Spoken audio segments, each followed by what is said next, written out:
ઓમ પરમાત્મને નમઃ. અધ્યાય 14 ગુણત્રય વિભાગ યોગ. આ અધ્યાયમાં ભગવાને પોતાની પ્રકૃતિથી ઉત્પન્ન થયેલા ત્રિગુણ તત્વ, રજસ અને તમસની વાત કરી છે. આ ત્રિગુણાત્મક માયા જીવાત્માને બંધન કરતા થાય છે. તેનાથી મુક્ત થવું એટલે કે ગુણાતીત થવું, તે સ્થિતિનું વર્ણન કર્યું છે. આ ગુણાતીત પુરુષ પર બ્રહ્મને પામે છે. પરમાત્મા કહે છે, મારી અવ્યક્ત બ્રહ્મરૂપ પ્રકૃતિ સર્વભૂતોની યોની એટલે કે ઉત્પત્તિ સ્થાન છે. તેમાં હું ચેતનના અંશરૂપ ગર્ભ મૂકું છું. તેનાથી સર્વભૂતોની ઉત્પત્તિ થાય છે.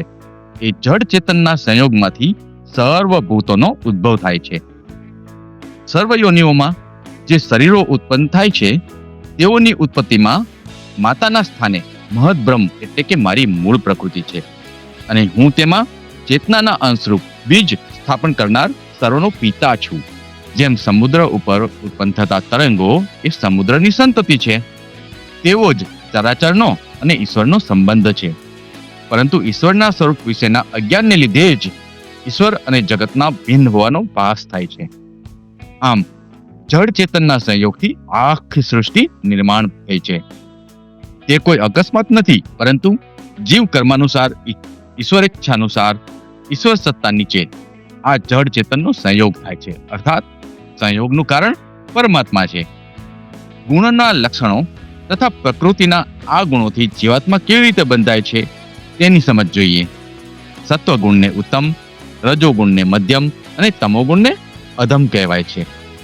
કર્મ ઉપરાંત માણસના આહાર વિહાર, આચાર વિચાર, રહેણી કરણી, સંસ્કાર, દર્શન, વાંચન, વાતાવરણ, સંગ વગેરે પરિબળો પણ માનવીના ગુણો ઉપર વધતે ઓછા અંશે અસર કરે છે. સત્વગુણ. સત્વગુણ એ આધ્યાત્મિક જ્ઞાન અને આધ્યાત્મિક સુખમાં વૃદ્ધિ કરનાર છે. સત્વગુણી વ્યક્તિની ઇન્દ્રિયો પરમાત્મા તરફ ગતિ કરતી હોય છે, માટે તેનાથી પ્રાપ્ત થનારું સુખ સાત્વિક સુખ બની જાય છે. આવી વ્યક્તિ પરમાત્માની નજીક હોય છે. સત્વગુણ વિકાર વિનાનો છે, છતાં એ સુખના અભિમાન વડે અને જ્ઞાનના અભિમાન વડે જીવાત્માને બાંધે છે. રજોગુણ. રજોગુણી વ્યક્તિ સંસારના ભોગ અને વિષયોમાં આસક્ત હોય છે. રજોગુણીની મનોવૃત્તિઓ બહિર્મુખી હોવાથી કામના, વાસના, લોભ, કીર્તિની પાછળ જ દોડતી હોય છે. રજોગુણી સત્કર્મ કે ધર્મ ધ્યાન કરે તો તે પણ કીર્તિ માટે કે કામના પૂર્તિ માટે કરતો હોય છે. આમ રજોગુણ લાલસા અને આસક્તિમાંથી ઉદ્ભવેલો ગુણ છે. એ જીવાત્માને કર્મોના તથા તેમના ફળોના સંગ વડે બાંધે છે. રજોગુણીને અપ્રાપ્ત વસ્તુઓની તૃષ્ણા હોય, આસક્તિ વધારે. રજોગુણીમાં ચંચળતાનું પ્રમાણ વધારે હોય છે. તેનું મન કશામાં સ્થિર થતું નથી. રજોગુણનું બંધન સત્વગુણના બંધન કરતા વધારે મજબૂત હોય છે. તમોગુણ. તમોગુણ એટલે નર્યુતમસ, કહેતા અજ્ઞાન રૂપી અંધકાર. તમોગુણીનું મન નિરંતર ભોગ વિષયોની પાછળ જ દોડતું હોય છે. તેઓમાં અહંકાર, ક્રોધ, કામ વાસના અને પ્રમાદનું પ્રાધાન્ય હોય છે. તેથી આવા માણસના કૃત્યો પણ અવિવેકી એટલે કે ધર્મ વિરુદ્ધના હોય છે. જૂઠ, હિંસા, ચોરી, વ્યસન, વ્યભિચાર, જુગાર આદિ પ્રવૃત્તિઓમાં ખૂબ રુચિ રાખે છે. તેથી બુદ્ધિ પણ ભ્રષ્ટ હોય છે. તેનામાં પ્રમાદ, આળસ, નિંદ્રા, આહાર આદિનું પ્રમાણ વધારે હોય છે. તમોગુણીની આત્મજ્ઞાન માટેની ભૂમિકા બનતી નથી, તેથી તેની દુર્ગતિ થાય છે. તમોગુણ પ્રમાદ, આળસ અને નિંદ્રા વડે જીવને બાંધી લે છે. તે અજ્ઞાનમાંથી ઉત્પન્ન થાય છે. પ્રમાદ એટલે ચિત્તનું અવ્યવસ્થિતપણું. તે સત્વગુણના કાર્યરૂપ પ્રકાશની વિરોધી છે અને રજોગુણના કાર્યનો વિરોધ કરનાર છે. તમોગુણી દેહને સર્વસ્વ માને છે.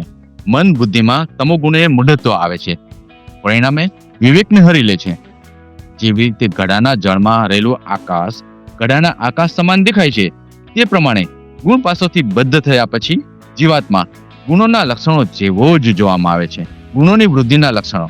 ક્યારેક સત્વગુણની પ્રધાનતા અથવા તો વૃદ્ધિ હોય ત્યારે સુખમાં જોડે છે. રજોગુણ કર્મમાં જોડે છે. તમોગુણ તો જ્ઞાનને ઢાંકી પ્રમાદમાં જોડે છે.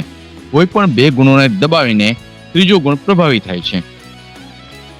જે વખતે આ દેહમાં તથા અંતઃકરણ અને ઇન્દ્રિયોમાં ચેતનતા અને વિવેક ઉપજે છે, એ વખતે એમ સમજવું કે સત્વગુણ વધ્યો છે. જ્યારે શરીરના અંદરના અને બહારના વિષયો પ્રાપ્ત કરવામાં સાધનભૂત ઇન્દ્રિયો રૂપી દ્વારોમાં પોતપોતાના વિષયના આવરણનો નાશ કરનારો સ્પષ્ટ પ્રકાશ ઉત્પન્ન થાય અને વિષયોનું યથાર્થ જ્ઞાન થાય, ત્યારે સત્વગુણ વૃદ્ધિ પામ્યો છે એમ સમજવું. રજોગુણ વધ્યો હોય ત્યારે લોભ પ્રવૃત્તિ, સકામ ભાવથી કર્મોનો આરંભ, અશાંતિ અને ભોગની ઈચ્છા ઉપજે છે. લોભ એટલે જ પ્રાપ્ત થાય છે. તેનાથી સંતુષ્ટ ન રહેતા ગમે તે માર્ગે વધુ મેળવી લેવાની ઈચ્છા થવી, સકામ પ્રવૃત્તિની ઈચ્છા થવી, જેથી જીવનની શાંતિ હણાય છે. ઈચ્છાની પૂર્તિ માટે માર્ગ ગમે તે અપનાવે, આ બધા લક્ષણો રજોગુણની વૃદ્ધિના છે. તમોગુણ વધતા અંતઃકરણ અને ઇન્દ્રિયોમાં નિસ્તેજપણું, ચેતનાનો અભાવ, કર્તવ્ય કર્મમાં પ્રવૃત્ત ન થવું, પ્રમાદ અને નિંદ્રા જેવી વૃત્તિઓ વધે છે. અપ્રકાશ એટલે અજ્ઞાન, સમજણનો અભાવ, અપ્રવૃત્તિ એટલે ઉદ્યમ રહિત થવું, કર્તવ્ય વિમુખતા અને મૂઢતા સમજવું, ગુણોના પ્રભાવ વખતે મૃત્યુ થનાર ગતિ. જ્યારે સત્વગુણ વધ્યો હોય ત્યારે જો માણસ મૃત્યુ પામે તો ઉત્તમ કર્મ કરનારાઓના નિર્મળ, દિવ્ય, ઉત્તમ યોનિ પામે છે. રજોગુણની વૃદ્ધિમાં દેહ છૂટે તો કર્મોની આસક્તિવાળા લોકમાં એટલે કે મનુષ્ય લોકમાં જન્મે છે. તમોગુણની વૃદ્ધિમાં મૃત્યુ થાય તો મૂઢ યોનિ એટલે કે પશુ પક્ષી આદિ તિર્યંચ યોનિમાં અવતરે છે. ટૂંકમાં રજોગુણની વૃદ્ધિમાં દેહ છૂટે તો મધ્યમ માનવી યોનિ અને તમોગુણની વૃદ્ધિમાં દેહ છૂટે તો અધમ તિર્યંત યોનિ પ્રાપ્ત થાય છે. ગુણોથી પર થયેલા મનુષ્યના લક્ષણો તથા ગુણાતીતના આચરણ. જ્ઞાની મનુષ્ય 3 ગુણો સિવાય બીજો કોઈ કરતા નથી એમ જોવે છે અને પોતાને એ ગુણોથી પર રહેલો જાણે છે. ત્યારે તે મનુષ્ય આ શરીરની ઉત્પત્તિના કારણરૂપ આ 3 ગુણોને તરી જઈને જન્મ, મૃત્યુ, વૃદ્ધાવસ્થા અને દુઃખોથી મુક્ત થઈ અમૃત અર્થાત અમરપણાનો અનુભવ કરે છે અને મારા પરમ સ્વરૂપને પામે છે.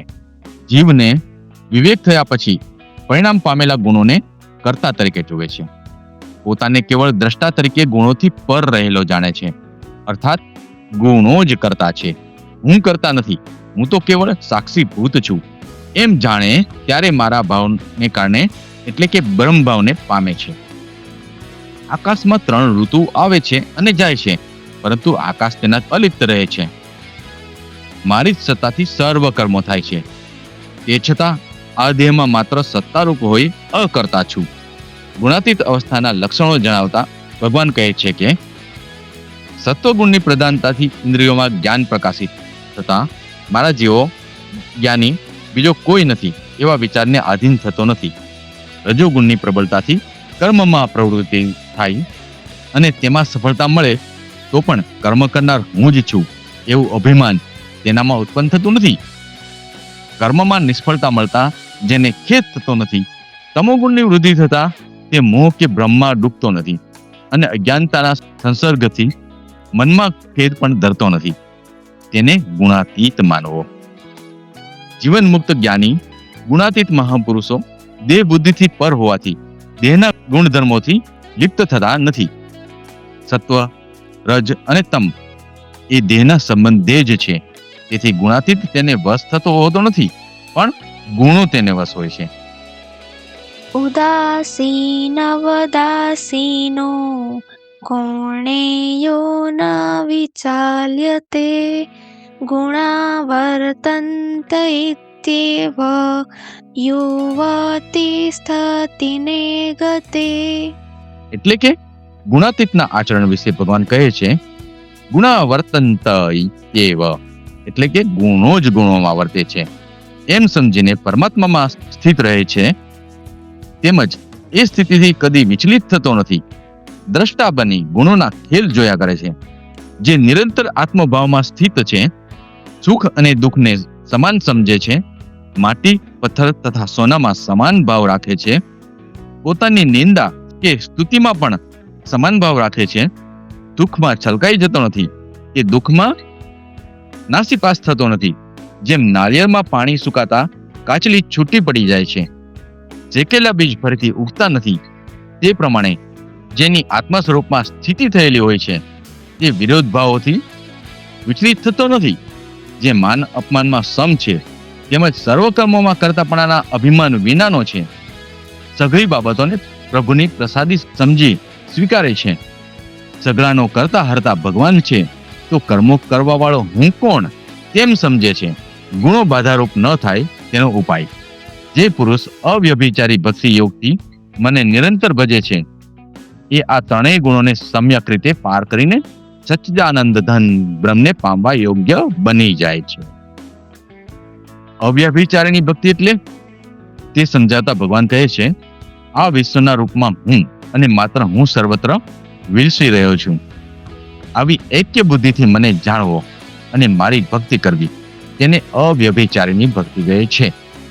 મારામાં અને વિશ્વમાં ભેદ છે એવી બુદ્ધિથી જે ભક્તિ થાય છે તે વ્યભિચારીની ભક્તિ છે.